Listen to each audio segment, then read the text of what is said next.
the foundation of a good home. How can a man who doesn't have a father, who's made mistakes, who hears your voices, now you move the anger, can now properly understand the language of love, that you're coming from a loving place. He understands. What's his first step? Well, I believe in actionables. In fact, actionables is probably the word I type the most on my phone.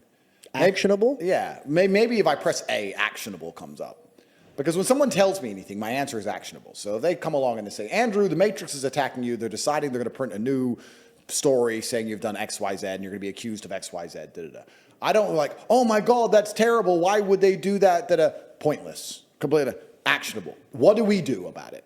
What can we do about it? If nothing can be done, then let's just put it in the this is going to happen bank and let's consider it for future moves and let's stop talking about it. If something can be done, what can be done? Who's going to do it? How long is it going to take? All I care about is actionables.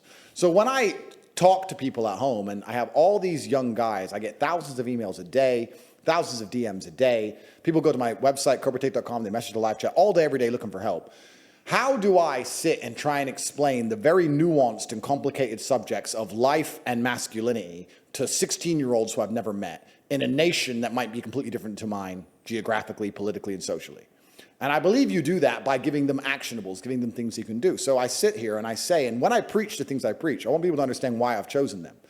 I don't think anyone's life will get worse if they train hard and get stronger. I don't see how your life can detriment from that. Maybe you could find some extreme scenario, but as a general rule to everybody, go gym, you're a weakling, go get strong. Yes. I think that's a good general point.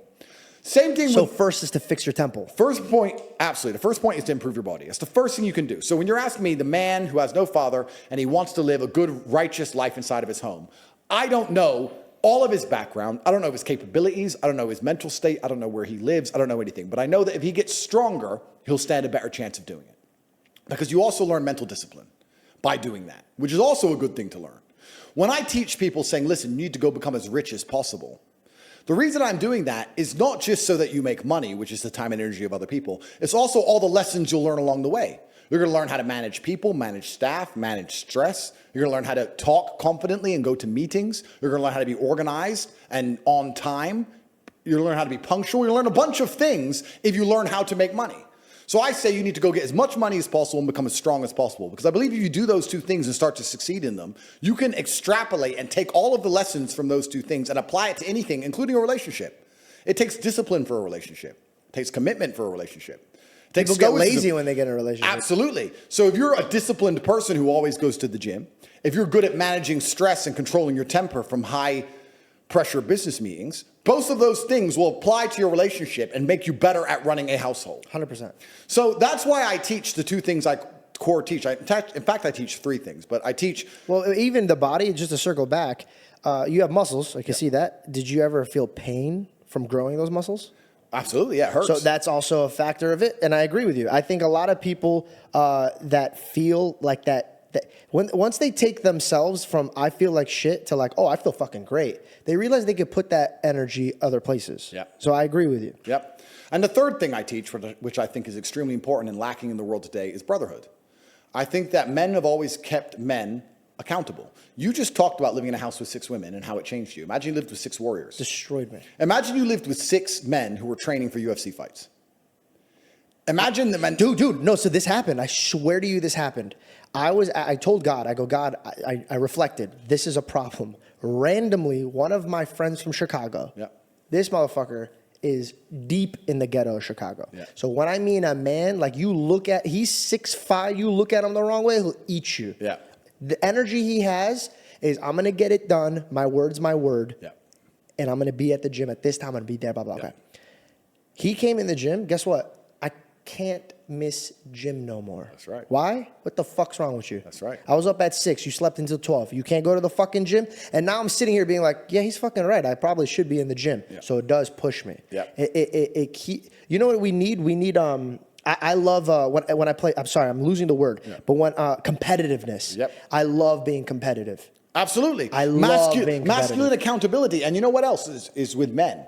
Because men are different than women. You talked about how you lived with women. They were all talking about feelings, etc. You know what's a fantastic motivator for men? Shame. I'm telling you now, it works. Shame.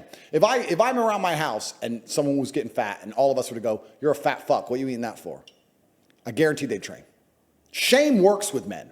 And you talk about this, and this is the reason I promote brotherhood. The reason I am the man I am is not just because I'm so fantastic. It's because I, even now, to this day, live with 6 men. I live with my fight coach. I live with my brother. I live with some of my old friends I've had for 20 years. We live in this big-ass compound, this huge house. If I wake up and my brother's been training an hour and a half, I feel so annoyed and angry and guilty that I have to go and beat him now. So that competitiveness keeps us constantly at edge. People say me and Tristan are best friends and our brotherhood is fantastic, but it is based on competitiveness. But we don't compete against each other. We compete to prove to each other we're a good teammate in the battle against the Matrix. How do you get there? Because I've seen a lot of men get torn up by that. Yeah. So how do you get to a healthy way where we're competitive, but it's not going to destroy our relationship? Well, you have to understand that there's enough outside enemies. You have to put your ego aside and say, look, there's enough people who already want me dead. We're the same blood. Can't we at least unite against all the people who want me dead? I want you. I'm in competition with you, Tristan. I want to beat you, to prove to you I'm a fantastic teammate to you, as opposed to I want to beat you because I don't like you. And it's a different mentality. And we'll sit there, and my brother and I are in constant, endless competition, but it keeps us sharp. So masculine competition is super important, which is why it's the third thing I teach, which is brotherhood. You are the sum of the 5 people you spend the most time with. If you find some guys who have their game right, your game's going to get straight. It's as simple as that. And I think if you take any man on the planet in any situation, in any scenario, and you tell him to become as strong as possible because of all the lessons he's going to learn, become as rich as possible because of all the lessons he's going to learn, plus obviously being strong and rich are benefits, plus find a network of brotherhood of men who are accountable to themselves and by extension accountable to you. If you're accountable to yourself as a man, you're also accountable for your friends. I don't want loser friends. I don't want dickhead friends. If I had a guy I really liked and he started being a dickhead, I'd try very hard to fix him. And if I couldn't fix him, I wouldn't be his friend anymore. I'd say, stop that. We don't do that. Why are you doing that? What are you crying about again? Why are you acting that way? Come on, let's go train. I don't want to train. But we always train. Come on, let's go. And then after a while, I'd be like, he doesn't train anymore. Get him out. Bye. Go get eaten by wolves. That's the unfortunate reality of the world, because I'm the sum of the 5 people I spend the most time with. I don't want to wake up one day feeling terrible and going, but he's missing the day and I might miss the day. His poison will get in my brain. I have to resist it. So if you get a brotherhood, masculine brotherhood, and you're accountable for yourself and for them, you're going to be able to do nearly anything. I've conquered the whole world with those 3 things. All I do is train as hard as possible, try and make as much money as possible, and I have men around me doing the same thing. You train every day? Every single day, 7 days a week. You don't give yourself a rest? 0. I don't believe in rest. Explain that. I rest when I'm asleep. I rest when I'm sleeping. Okay, you explained it. Thank you. There you go.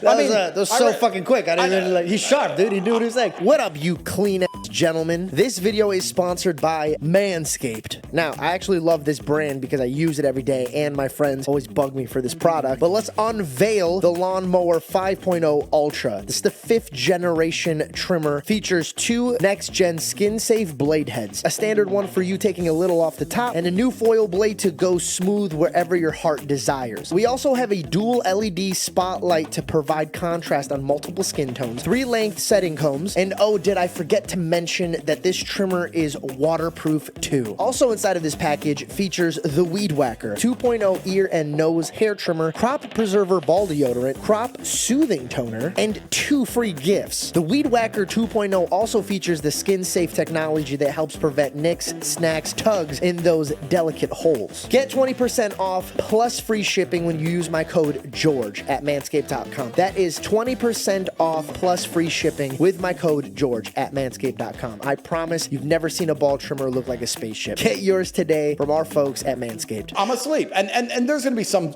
dork who's going to watch this, some nerd who's going to sit there and say, your muscles grow when you rest. Da, da, da. I train because I don't want to train. I don't train because I care about getting the biggest possible muscles. I'm on 0 steroids. I'm on 0 drugs. I don't take protein. I don't take creatine, nothing. I eat steak and airheads and smoke cigars. But I train every day because I don't want to, because it hurts. I train to teach myself a lesson, to punish myself. Because if I wake up and the first thing I have to do is 2 hours of exercise I don't want to do, by the time it's done, I don't feel happy. I'm proud of myself. Thank God that's over. Do you wake up early or no? Not really. I wake up I 9, 10. I stay awake till like 3 or 4. I don't sleep that much. Because I sleep very late. Yeah. I'm gonna be vulnerable. I'm gonna give you my problems and see like just beat me to death with them and figure out Ready? a way out. All right, let me sit up straight. Okay. I took on accountability, right, for those other things that I was dealing with. Made me gain weight, depressed, couldn't. I had a problem saying no, and I had a problem walking away from people that I love. Yep. Handled that. Right now, there's this thing on my table. It's called marijuana. Okay. I'm addicted. I have an addictive personality, but I use it to my advantage because if I'm addicted to something and nobody else can tell, I've never had a problem with it because I've never had something that was bad for me. Because everything that I've ever wanted was good for me, and that's good to carry me through those days that I don't want to do it because I'm addicted to it. So I'm just like hammering it out. Marijuana for me is my break because my brain just goes off. So at night I like to unwind and smoke a little bit. I'm scared that it took over my life where I can't even, like if I go one day without it, I have gone a few days without it because I can't even smoke here. And it doesn't affect me anymore that way. But my dad said this, he goes, you have a problem with moderation. Should I just give it up completely, marijuana completely, just go through the bitch of it, get rid of it, or should I teach myself moderation with it? Well, then I also don't have any, like, I don't drink. I don't go to clubs. I never even liked going to clubs when I was single. It just doesn't entertain me. I don't have like an outlet. I don't even smoke cigars, but I'm opening up a cigar lounge with my dad in Arizona. Shout out 24th Street, a cigar lounge. That's actually pretty cool. But I don't even fucking smoke. I did it to honor my dad. It's me and my dad's thing. Okay, smoking's the only thing where I can hang back and just fucking chill, dude. Should I feel guilty about this? Should I get rid of it? How do you feel about it? It's an interesting question, but then you have to analyze what you're doing it for, because even the reason you just described to me would put me off doing it, because we're obviously different people, but you said it stops your brain working at 1,000 miles an hour. That's a gift. Why would you want to turn your brain off? Think of all the thoughts you haven't had. Think of all the things you haven't done that you could have done. Why do you want to relax and chill so badly? Why don't you want your brain working at optimum efficiency all the time? Why don't you read the dictionary? Learn another language. Why don't you start another business? Why do you want to chill? That's the first thing. You don't chill, dude? Never. So that's the first thing you have to do is analyze. First thing you analyze is... You don't chill before bed? Never. What do you do before bed? I'm working to the second I fall asleep. No shot. No, I'm like one of those toddlers who falls asleep halfway through. I don't think, oh, it's late, I better sleep. No, if I'm awake, I'm awake until I'm like, I really can't stay awake, and then I'll fall asleep. And a cigar doesn't affect you that way. No, I can smoke to the second I go to bed, and I'm just instantly out. I mean, I don't smoke cigars. I actually smoke cigars because nicotine is good for your testosterone level, and I do not take steroids. That's why I smoke. Nicotine's good for your testosterone? Correct. That's why I smoke a lot of cigars. So I smoke a lot of cigars and do a lot of cardio so that my lungs Why don't are you fine. do steroids? I don't do steroids because I've never done them in my entire life. I was drug tested throughout my whole career, and I'm now 36, and I don't do them, and my testosterone level is still huge. It's still very high. It's at that absolute upper limit of the natural So you just gauge. don't need it? So I don't need it. But if you needed it, would you be pro for it or no? I mean, maybe if I get old, which is testosterone replacement therapy, but I've never taken drugs, and I don't like people who take steroids, and I'll tell you why. It annoys me because I'd look like a much bigger monster if everyone else wasn't on steroids. It'd be cooler. It pisses me off. I've done it the hard way, and they're all just juicing. So I don't take...